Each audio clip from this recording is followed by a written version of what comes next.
You're watching Next Pitch, the student-athlete playbook for parents raising tomorrow's athletes. Hi, my name is Anthony Leveritz, host of the Next Pitch podcast, student-athlete playbook for athletes, parents, and coaches. And today we are joined by an incredible guest, Steve Coury, the head football coach of Lake Oswego High School football program. Been there. This will be his 34th year. Has an amazing background, played All-American wide receiver at Oregon State, played in the Canadian Football League, and then coached some high school, coached in the USFL back in the 90s, and then was a Division I, what is now the Power 4 assistant coach as a young coach, and then now been at Lake Oswego High School for 34 years.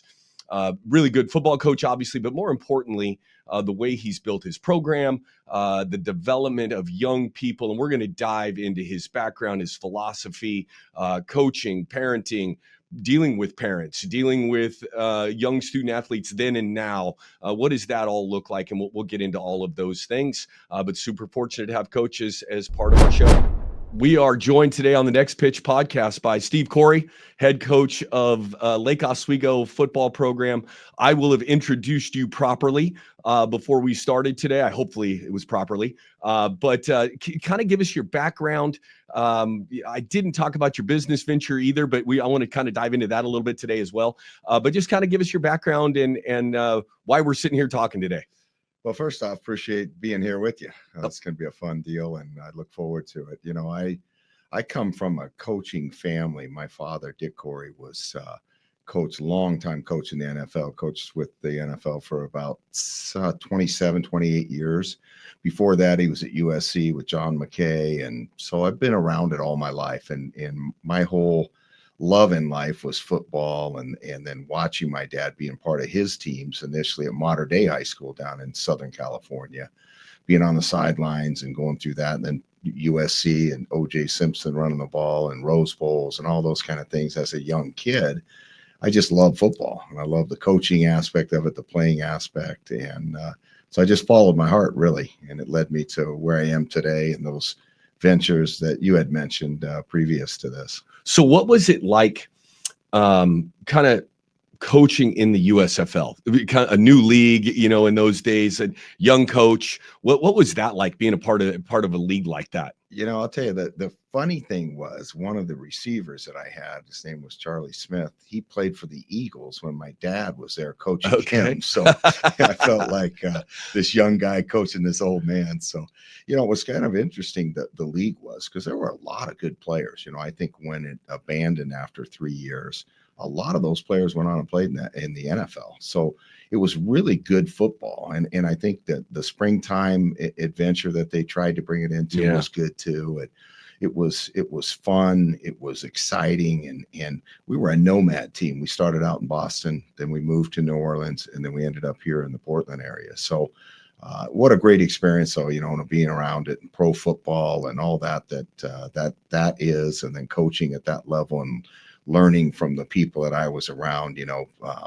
Roman Gabriel was one of the offensive guys. You probably remember that. Oh, yeah. Old, like me. I know the name. Yeah. So it was a great adventure, hanging with him and learning from a guy like that. So being around some of the older coaches that I was around, it was just a great experience, great learning experience. So then you get done with USFL and you go to University of Pittsburgh. Is that correct? I have journey correct? And you're there for a couple years. And then you kind of got to make a decision at that point in time in your life, right? Am I going to be a college football coach and do this thing, or am I going to do something else? And you kind of told me the story before, but I'd love to hear kind of what drove you back to getting involved in high school as opposed to pursuing that path. Yeah, it was an interesting path for me because I was at a great school at the University of Pittsburgh. It was a great job. Mike Godfrey was the head coach. John Fox, who went on to, coach in the pros and was a head coach in a couple of the teams there. Real good friend of mine, remains a friend today. So I was with a good group of guys and a good staff. So really what happened was I had two of my 3 kids born in Pittsburgh. So all of a sudden I'm on a recruiting deal. I'm going into my 4th year. You remember all those days, I right? do remember those days. I'm at homes. I'm parked outside of places, waiting for the kid to get there, going to the school and he's not there, whatever it is. So that whole recruiting is an experience. But I'm laying up in bed at a hotel, and I call my wife like I did nightly, and she was telling me what my son was doing and what my daughter was doing, rolling over, throwing a ball, whatever it was. And honest to goodness, I talked to you about this before. I laid in bed that night and said, man, I'm missing things. I know my dad did, and it was a great experience growing up like I did, but he missed a lot because they work, the hours that we work as coaches and at that level and everything else. It just was something that I decided, what, it's not worth it. I'm not going to miss my kids growing up. I'm going to be a part of what they're doing. So I really went into Coach Godfrey that next day. It was Friday, actually. And I said, hey, Coach, I'm done at the end of the recruiting, retiring. Well, God, what are you going to do? I'm thinking to myself, I'm not sure what I'm going to do, but I'm done with this. I go home kind of the same thing with my wife, Nancy. Hey, Nance, I quit today. You did what? I quit. Well, what are you going to do? Not we. It's what are you? Yeah, what are you going to do? Yeah, we got 2 kids. That's exactly that's right. So anyway, so it brought me back to Oregon, and I wasn't planning on getting into the coaching thing. I really looked at first when I came back into getting into high school teaching and coaching. Yeah. And it just wasn't practical from a standpoint of making a living, 2 kids, the money and all those things. I had to go back to school to get my credential. And so that wasn't a great road. So a good friend of mine, in fact, guy that coaches with me, Carl Hallberg, had promised me when I left, hey man, you ever want to come back? So all of a sudden I'm knocking on his door saying, hey, remember that promise you made to me? So he put me to work, and then it was a long road all the way around. And then the thing at Lake Oswego High School just kind of fell on my lap, and they came and approached me about taking over a job. They were in kind of a weird situation, didn't have a teaching job. Well, I couldn't teach anyway. And so I decided to do it, gave them a 1-year commitment. And what year is this? That was 92. 92. Okay. So I gave them a 1-year, hey, look, I'll do it for a year, help you out, get you out of the bind you're kind of in. And that was 3 or so years ago, going into my 34th year. So. It's amazing. So you're a young coach, right? You've coached, but never been a head coach before. Grew up around coaching, all that stuff. But I truly believe nobody's ever really ready to be a head coach, right? You become ready. But what sort of that process, when you look back on it now, going to take over a program, and I would assume, I think I know this, the program wasn't great. The expectations weren't high, or maybe they were high, but they hadn't been reaching those. What was kind of your thought process as a young coach? I'm taking over a high school football program. I'll tell you, that's a great question, because I look back and I had no idea what I was doing. I mean, none. In fact, I probably have told you this before, but we go to the first game and we're sitting on the bus, Carl and I are, and he looks at me and said, "Did you get the balls?" And I said, "What balls?"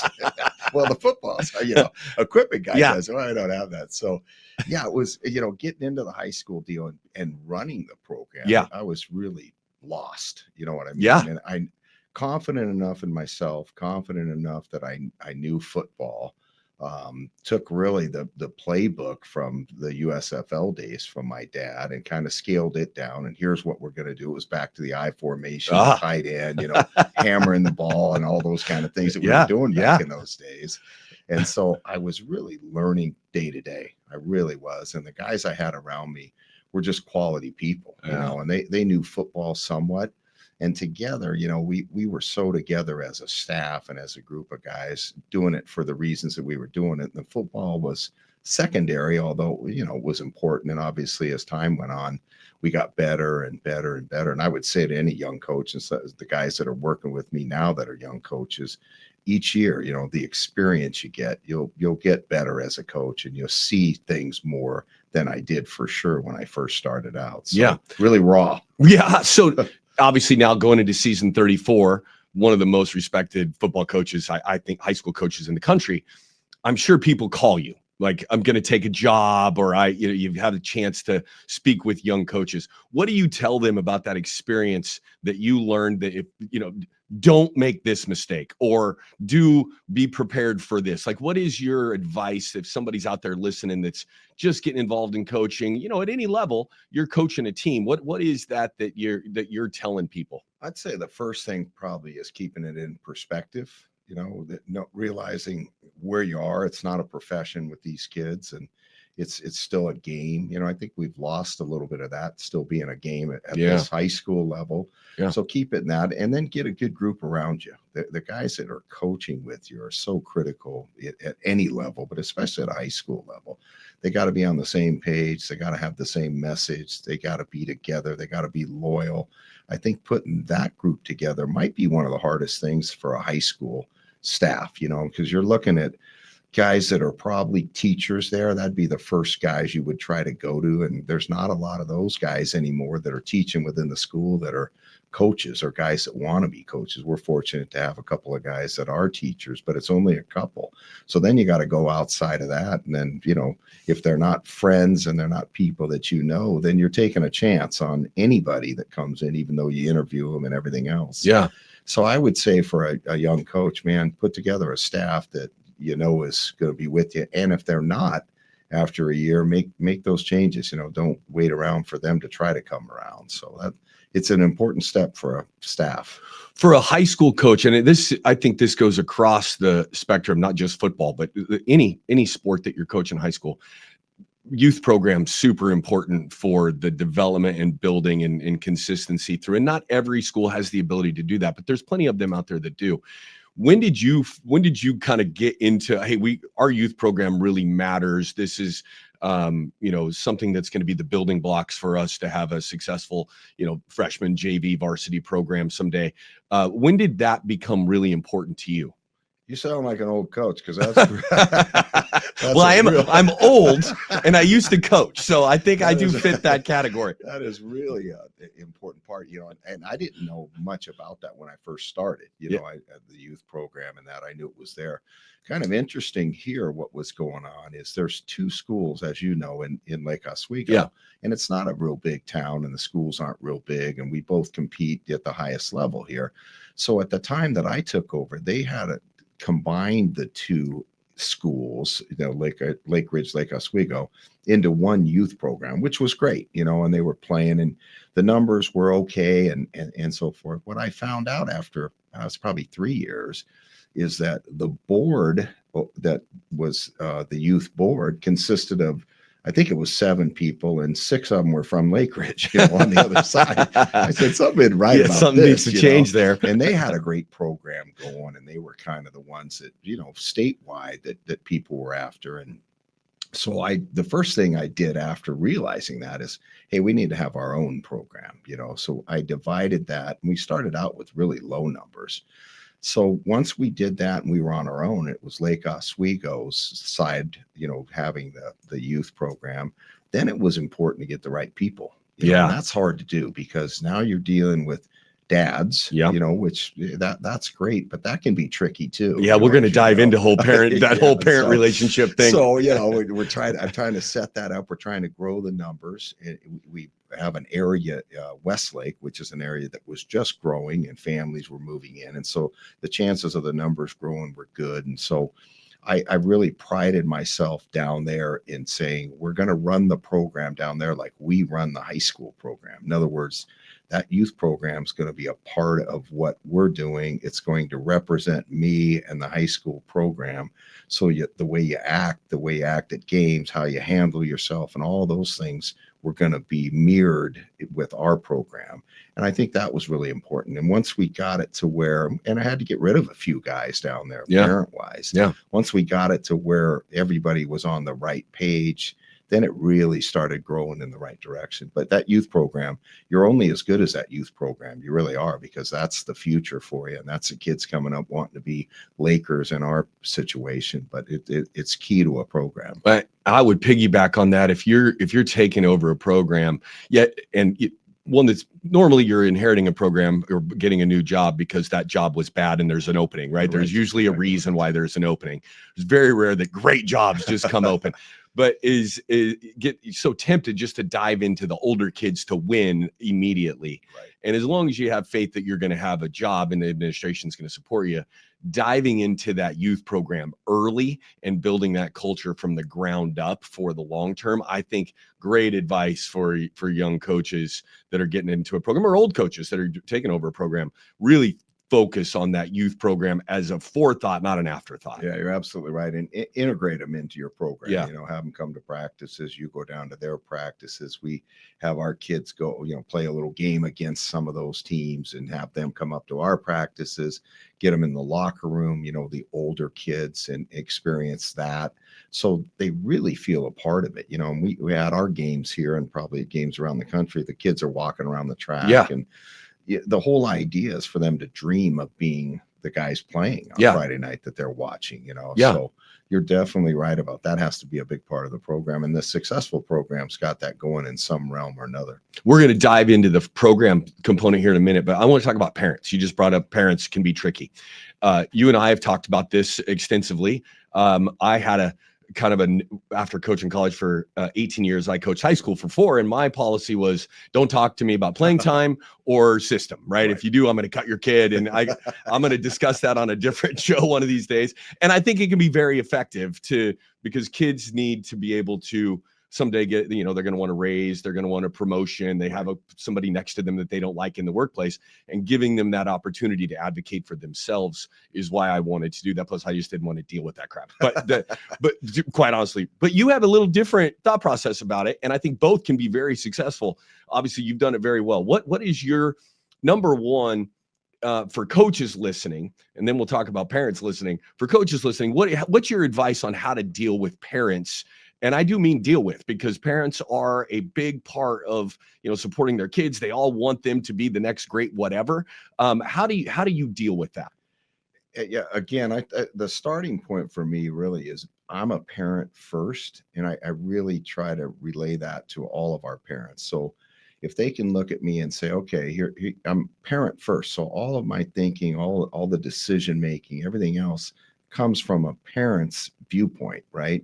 And at the same time, I'm a coach running a program that I owe to the program, and the program is all the kids and all the parents. But every decision I make is really based on what I would do as a parent.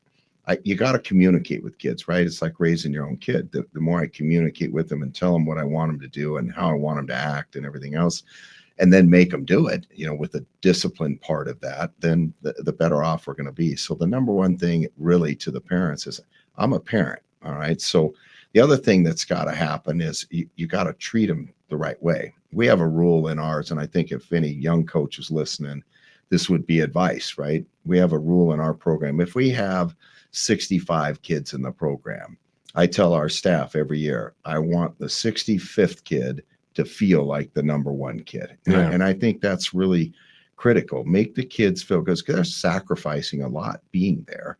There's pressures at home. There's pressures, wherever, to be a starter or be a guy playing or scoring touchdowns and all that. So I just want them to feel good about being there, So how you handle that, how you got to live it though, too, know? Again, I really believe priorities.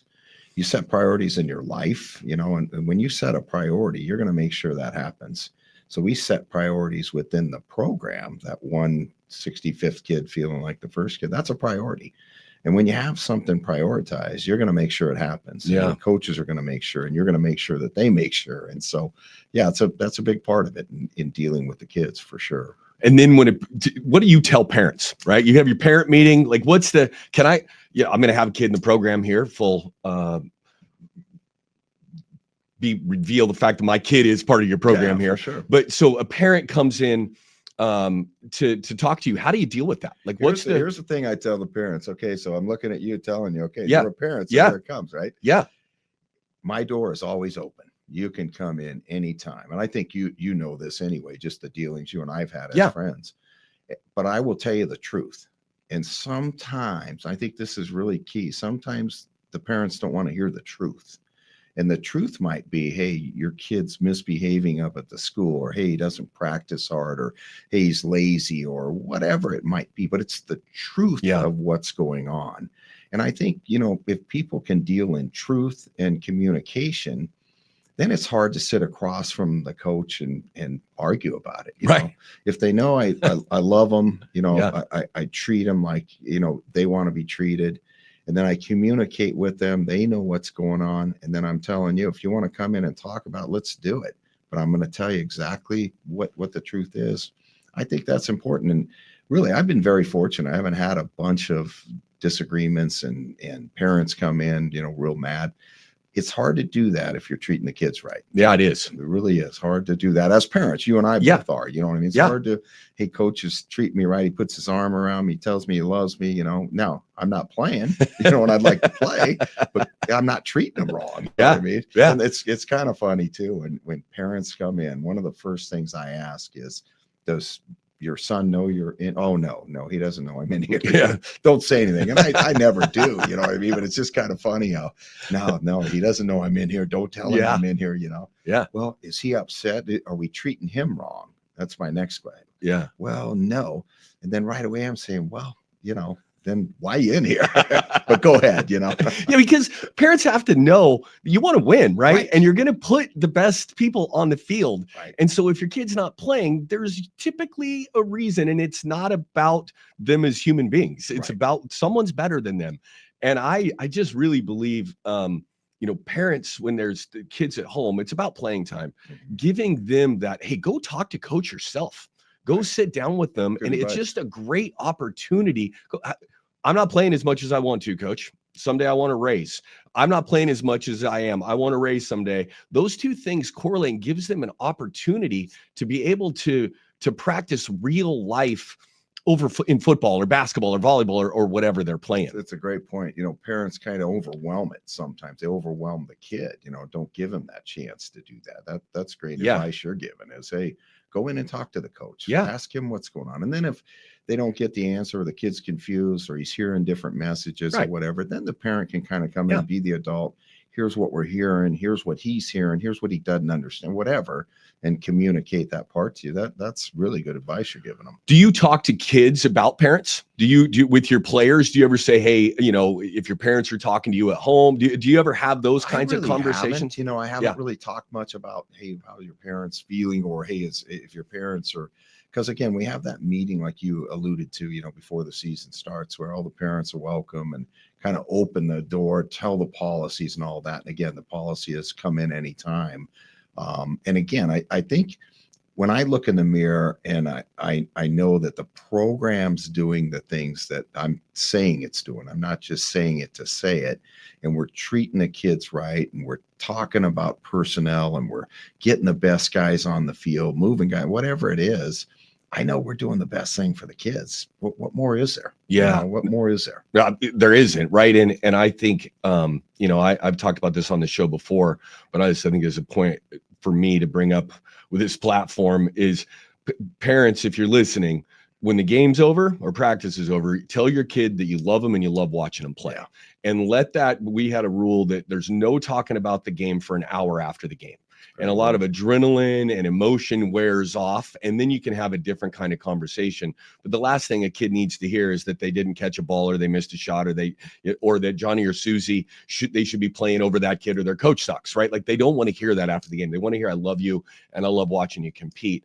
And if you can implement that as a parent into what you're doing, it's going to help your relationship with your kid, but also the relationship with the program as well. That's great points. And I think, dwell on the positive. Yeah. You know what I mean? Even if they didn't play, I saw you in warm-ups, whatever it might be. Yeah. Dwell on the positives that the kids had in the experience. Yeah. And then it becomes team and you're part of it. You know what I mean? Yeah. You're part of that. And I think the other part, and maybe this is something, down the road you want to talk more about, but outside interference and outside noise that parents, whether it's other parents, whether it's, who's training them, whether it's an advisor, whoever it might be, the less talk from outside, the better. And again, I think if parents were honest with things, at least I feel like this in our program, if they're honest with things and we're treating the kid right, he's having a good experience, he's a part of it.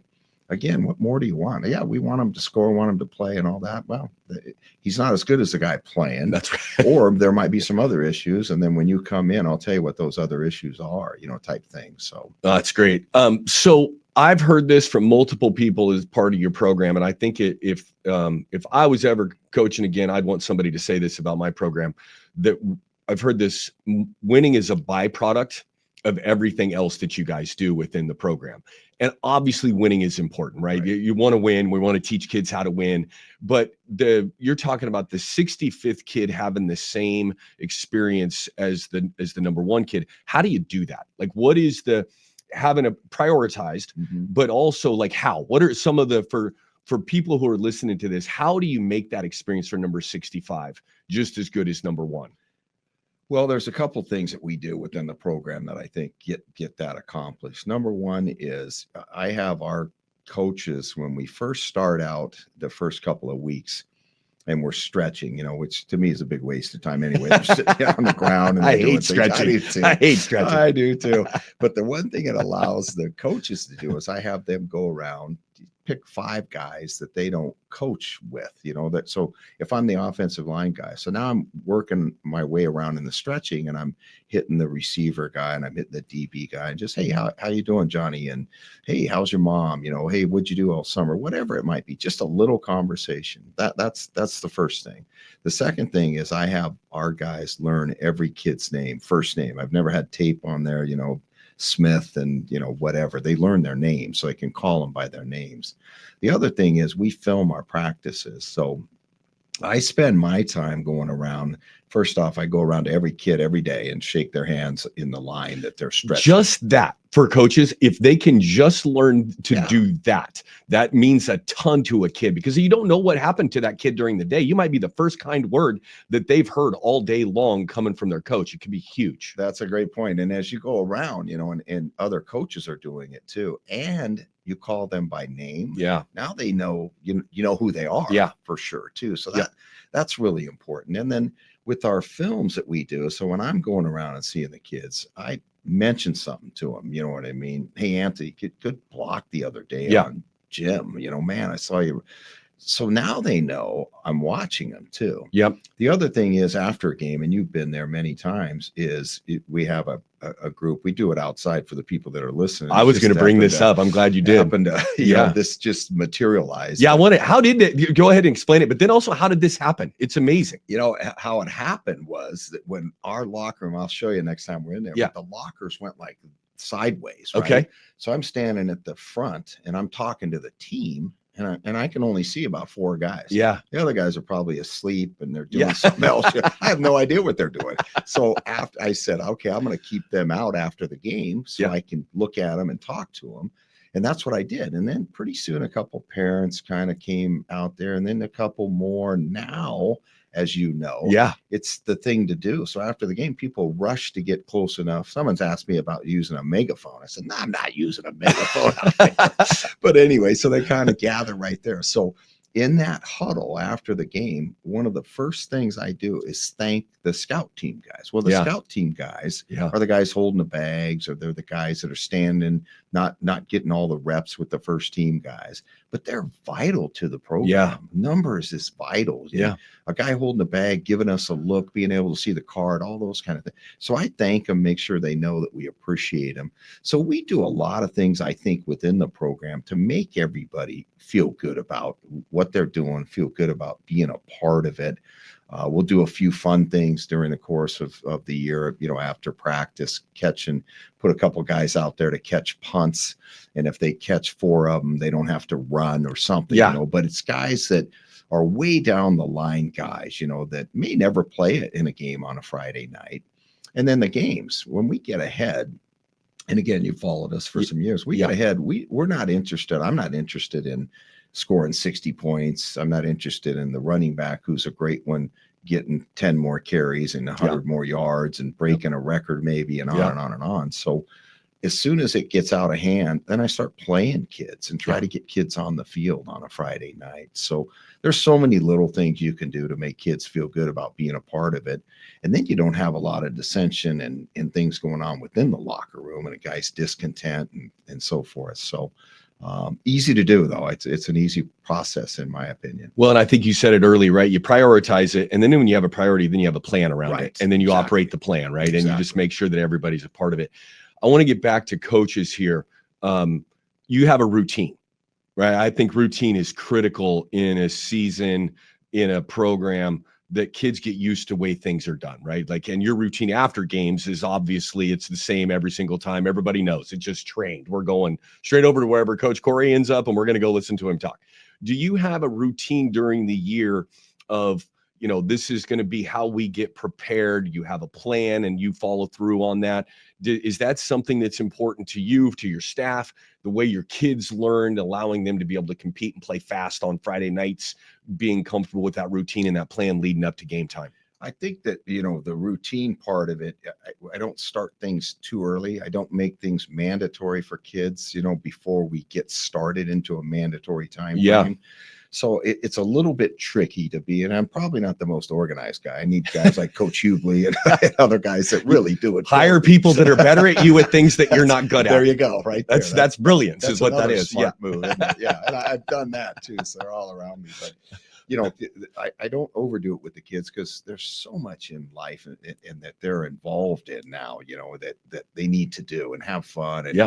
And we're all demanding so much of their time, and especially in sports, the baseball and lacrosse and whatever it might be is just become year round for all of our sports. We started that in football not too long ago with 7-on-7s and things like that. So the organizational part, they know that we have a summer program like you're talking about where we get together in the mornings. It's 8 to 10 every day once school ends. So they know that it is routine, and the expectation is be there. If you're on the lake, be here. If you got baseball or something, we do it in the morning, try not to conflict. So that's pretty routine. Then when we get into the football part of it, when we start, then it's routine on how we practice and how we do things and film study and the things that we're trying to bring along. And we bring it along slowly, but yet you got to bring it along enough to get ready to play a game in a hurry too. So that's pretty routine. The practices are pretty routine. I think the one thing I've learned over the years, sometimes you need to break the routine up. You know what I mean? It's too monotonous. And we don't always do a great job of that because we're so into the routine as coaches, and it's film study for 20 minutes. We're lifting weights for 40 minutes. So you got to break that up and sometimes break your own routine up. But as far as routine and organization and that, I think there's a routine within not too structured, if that makes any sense.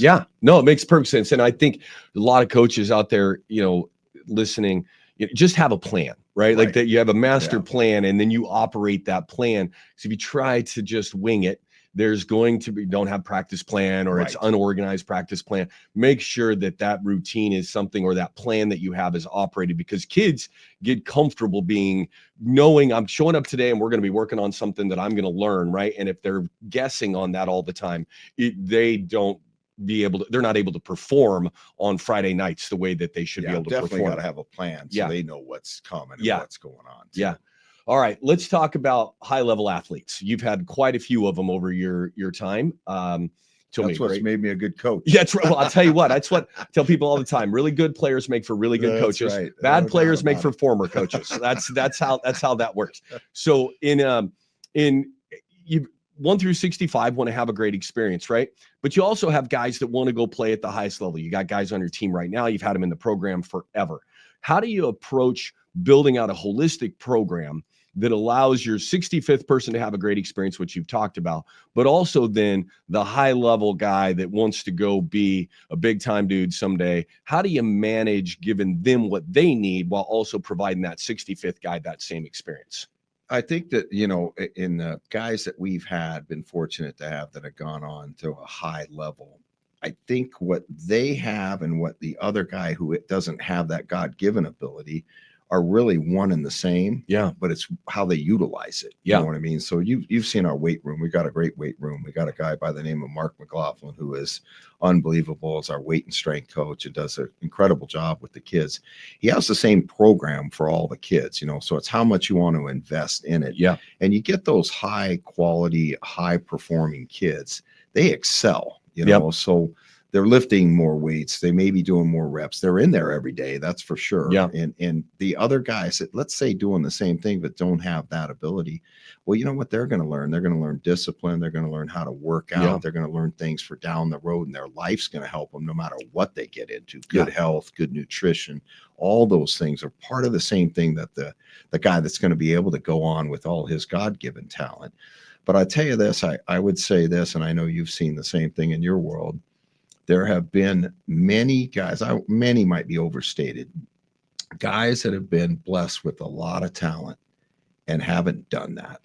And they have wasted that talent. Yeah. And to me, as a coach, I'm sure you in your days as a coach, that's frustrating. That you feel bad for them, because someday they're going to look back and realize what a waste. Yeah. And the thing I tell our current kids now, especially the ones that have a desire to go on and do something, is I have been here for the years that I've been here, and we've had some great players. We've had some great potential players.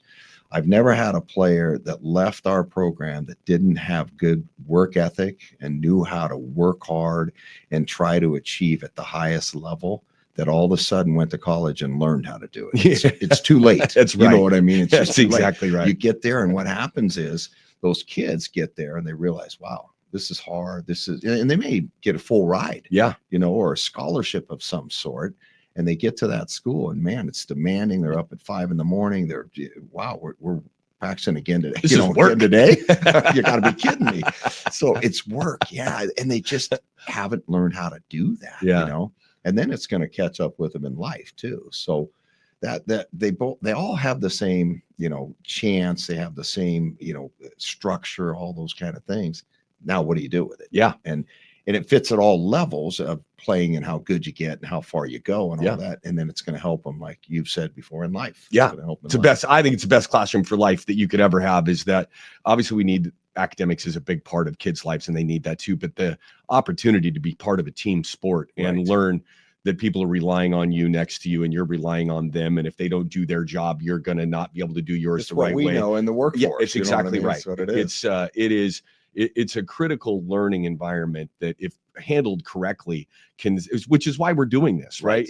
So it can really help set kids up for big time success. And when they get whatever they're doing, being a parent, corporate America, whatever they choose to do, those lessons should be able to carry over. And that's where that having a program that you operate, and then that you're developing people, not just players, is so critical, that you have dialed in over the last 34 years. Yeah, I've been very fortunate that way. Great kids and great families and all that motivate that too. But it's definitely the team sport of football is the greatest team sport, in my opinion. But you get involved in sports and any kind of team sport, that's what it's all about. And sometimes you're not the main guy, but you're the most important guy. Yeah. You know what I mean? Down in wherever it is in our work. I mean, we've got people in the line of work I do, and they're maintenance people. They take care of our fields, and they clean them, and that's more important than anything, because longevity of the field. It's so everybody's important in the organization. Yeah, I think that's a critical part of running a program. So adversity comes, right? It comes in every season, and a lot of kids. There's kids who have adversity. My kids have been really fortunate. My son thinks adversity is when his Xbox batteries go out and he has to run downstairs and get them, right? So that's one of the reasons why sports is so important. It creates some natural adversity that they have to deal with as young people. How do you manage those conversations about, boy, we just hit a tough patch here. We hit a tough road. We lost the game. We had a bad practice. We've got an injury. So something happens. How do you manage that as a program from the top down of dealing with adversity? I think the biggest thing is you don't show the panic. You know what I mean? I mean, you got that, whether it's in a game or if it's after a game, and you've lost one that you shouldn't have, or even a tough game. Those are all things you got to fight back through. And I think the biggest thing for the coaches and the coaching staff, everybody involved at the top level, is it's not a panic on our part. It's not a blame. It's not pointing fingers. It's not all these excuses. It's, hey, they beat us. Now let's go back to the drawing board and start over again. So the adversity is part of life. And again, throwing that lesson at them all the time. Hey man, this the worst thing that's going to happen to you. I can tell you that. If it is, you got a pretty good life. That's exactly right. You got it made, in fact. That's right. So you're going to have to overcome things like that. And I think what we've been able to do when we've had tough games the next week, when we start out the next week, is really upbeat, positive, the attitude that we bring in, and we meet on Sundays for about an hour and a half.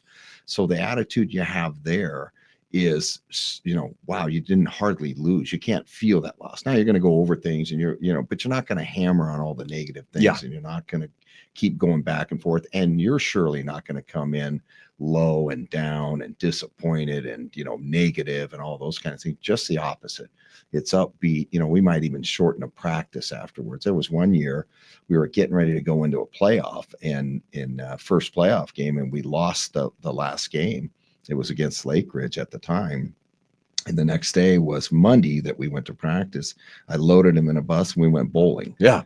Really. And, yeah. And it was, we didn't practice, we didn't do anything football wise. We just went and had fun. Yeah. It was kind of, wow. Yeah. Kind of got over it almost, and then played pretty well the next week. I don't know if I'd bowl every Monday.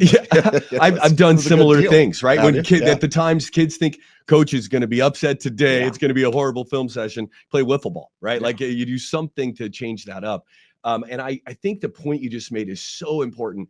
Kids feel their coaches. Right. So when you walk in a room, if you're down because of something that's happened to you, and even if it's just your day-to-day life, and I think we forget, coaches have lives too, right? So as a coach, being intentional about trying to wash that away before you walk into the presence of those young people, because you got to fight with your wife or a tough day at the work or pissed at your principal, whatever that happens to be, you walk in, they feel that. So if you can have a routine for yourself before you walk in front of those kids to coach them, and leave your own baggage behind before you get in front of them, you're going to have a much better reception.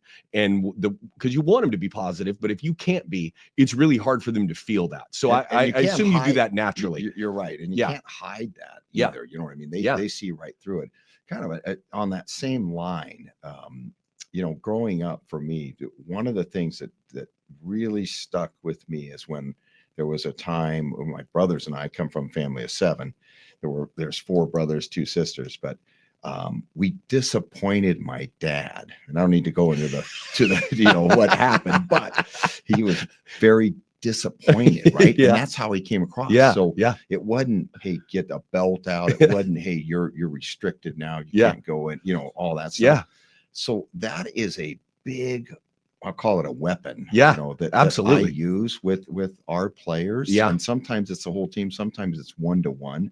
And it's a simple, I'm just disappointed. And nobody wants Coach Coury to be disappointed in them. It's like your parents, and they know how much I love them. I know that for sure. Yeah. So when I come in and I have that disappointment, all those things, it hurts them. You know what I mean? And some of them it might not, but most of them absolutely it does. And so I not play the card, and it's true feelings. It's authentic. Like, exactly. Absolutely. Like I'm making something, but I want them to know how that feels. Yeah. When you disappoint somebody. Yeah. You know what I mean? What that's like. So that's another way to kind of, that's great. Use it. Last thing here before we do something fun at the end of here of each show. But the last thing, sort of, you got guys that are recruited, right? You got big time guys, you got small college guys, you got everybody in between. What is that process like? What should coaches be doing? Because I think some coaches don't understand their role in that recruiting process. And how do you navigate that as a coach, helping your guys getting placed to that next level? First thing is tell the kids and the parents, again at the parent meeting, hey, I'll do anything to help out. What that might be. It's kind of funny nowadays, and again, all this, but it's the coach is less involved because of the social media world. Yeah. There's things going on out there that I used to always be aware of that I'm not even aware of, contacts with kids. They film on Twitter. Yeah, exactly. On X, excuse me. It's not even called Twitter anymore. It's film on X. Everybody's got, connections, and guys can connect with coaches, and guys try to get to the recruiting guy. And so there's dialogue going on all the time. I find that the coaches still come around to the school and still want to know the character, the good ones. Yeah. And they're going to be in touch with them. It kind of gives a little bit of a false sense for the kids too. Wow, I'm being recruited. Yeah. Well, no, you're not. He's just got you on a list, and there's 600 kids on that list, and it's going to get down to someone else. So I think that the coach is more not involved in it as much. What I try to do is tell the kids I'll do anything. So call ahead at a camp they're going to go to. Hey, my guys, come and take a look at him with connections that I have, that way. Yeah. People that I know. And you recommend kids going to camps and places that they want to. I think nowadays, I think it's really smart. Yeah, I think you got to go to camps because the guys are going to recruit kids that they've seen personally. They're not going to just take it off of the film. The film's the starting point, and then they want to see them live. That's right. And so going to the camps is good. I think some of these, camps, they call them all-star camps or whatever, I think those are a waste of time. The kid will go to there. And I've had many kids come back as a receiver and I got 2 reps, I was there for 4 hours. And so I think some of those aren't near what they are if you go to a school and go to their particular camp. And even those are going to be 500. That's why calling ahead will help out. Yeah. I try to advise the kids about really what level is the level, you know what I mean? I think they explore all of them. Hey, go to Oregon's camp. It's one of the tops in the country. And then go to, Boise State's, and then go to a Sac State, and then go to a Portland State, then go to a Linfield. So get them all covered, and you'll find out eventually where they think you fit. Now, doesn't mean that you can't move up in today's world. You can move up from where you are, but get out there, get seen, but not just by the top schools, not by the places you think you're good enough to play at. Yeah. Get a good variety so you can get a good feel of what people think. And then you'll know. I mean, are they calling you, writing you? I mean, that's now you're being recruited. So that's what I tell people all the time. You are the level that you're being recruited at. Right. There are very few secrets left in this world, right? With the way social media works. And if you're not being recruited by Division I schools, you're probably not Division I. If you're being recruited by NAIA schools, you're probably NAIA. If you are being recruited by Division I, you're probably Division I. So getting out there is important, but then you got to have a really realistic expectation as a parent. I think my kid's D1, but the D1 coaches don't. Well, they get paid to be D1 coaches, so they probably know, right? So you are the level that you're being recruiting at. Well, this has been amazing, Coach. We do 2 things. And I should have warned you about this before we came on. So one of the things I used to do with my players is I made them write me a paper. I think I've talked to you about this. That was kind of their crystal ball of where they wanted to be 5 years from now, 10 years from now, helping them build their lives and a template for their life. What I'm going to do is we build a little crystal ball in reverse. And if you could go back and tell young Steve Coury, just about to get the job at Lake Oswego, the best advice you could give yourself for what you're going to go through in your life, what would that advice be? That's a really good question. Probably one of those I'd have to think about to really give you a good answer. But I think what I did in looking back really at my life, I started out chasing the rainbow, if you will. I was going to be a big time coach. And I started out again with my dad. And I think the connections I had just due to the fact that he was in coaching so long, was in the NFL and all that, it was a great path to go. And I love doing that. What became the most important thing in my life were my kids and my wife. Mm-hmm. And so that took the priority for me. And I would do that again today. Might even do it sooner than I did it. That might be the one thing I do because, Anthony, I was at, coaching JT, and I was at their lunches, and I was doing things my dad never had a chance to do, and fortunately, just real quick, and I think this too, my dad came here in his last, after retirement, spent about 10 years up here with us. We made up a lot of time. We really did. We had a lot of quality time together, and it was so important to me, and he got to be around my kids and on and on and on. So I just think family is the most important thing in the world to me. So I would always prioritize that first. Whereas a young guy didn't know that. You know what I mean? I learned it, but I learned it having kids too. And all of a sudden I was family. And I'm so glad and blessed that was my priority. Again, we go back to priorities. That was priority. So I prioritize that. And thank God I did, because now I sit old and now I've got grandkids, and life is passed us by quick. No, it's great advice. I watched my daughter learn how to ride a bike via FaceTime, right? Like in those kinds of things, like in some hotel somewhere. Right. And you just don't get that time back. Right. And so being able to prioritize that is huge. All right. Last thing, you just mentioned you're a grandparent. You're also a parent. We make everybody tell a dad joke before at the end. You got to have you got one good dad joke for us. But if I put you on the spot, I normally warn people about this, but I forgot. So I don't know about a dad joke. I don't really have Then tell us your funniest story. Anything like some humor of story in coaching, referee, any story that's. Well, I don't know if this is anything of what you're talking about, but I got kicked out of a game for the first time in my life. This is actually a joke. I was there, so this is a joke. You go ahead. This is a good joke. This is a coach joke. So I'm in this game, and they have this rule about jewelry. Again, you know this, the people listening. So they have this rule that kids can't wear jewelry and they can't put eye black on, and there's so many rules. Their shirt can't be tucked in, whatever. So this is the first game of the year, and they give our kids a penalty. There was a penalty on the kid had some piece of jewelry on. So that goes against the coach. It's an unsportsmanlike. Well, if you get too unsportsmanlike, whether you're a coach or a player, you get kicked out of the game. So I'm sitting there, and this is like 6 minutes into the game. Yeah, so I was there. Okay, so my wife was wondering what the heck was going on. So anyway, so all of a sudden the referee stops the game. He has a guy leave the field, and he starts walking towards me, and he says, "Coach, I hate to do this, but you're going to have to leave the game." I said, "What?" I said, "Yeah, what happened?" Well, the kid had a piece of jewelry on. That's a second unsportsmanlike conduct.